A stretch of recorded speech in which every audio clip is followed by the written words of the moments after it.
Assalomu alaykum aziz obunachilar. Bugun navbatdagi kotyollarimizni Tayloq tumani Bunyodkor mahallasiga jo'natyapmiz. Kotyolimiz Fabem 70 kilovatlik.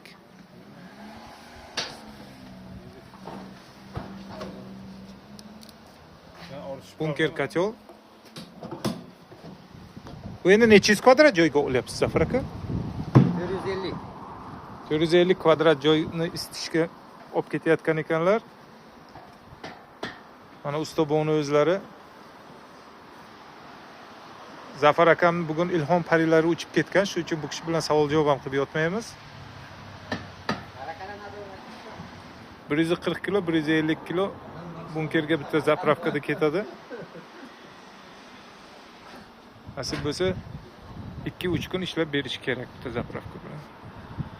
Kimga bunaqa kotyollar kerak bo'lsa, Sifat xo'jalik mollari do'koniga marhamat qilasizlar azizlar. Yaxshi kunlarda ko'rishguncha.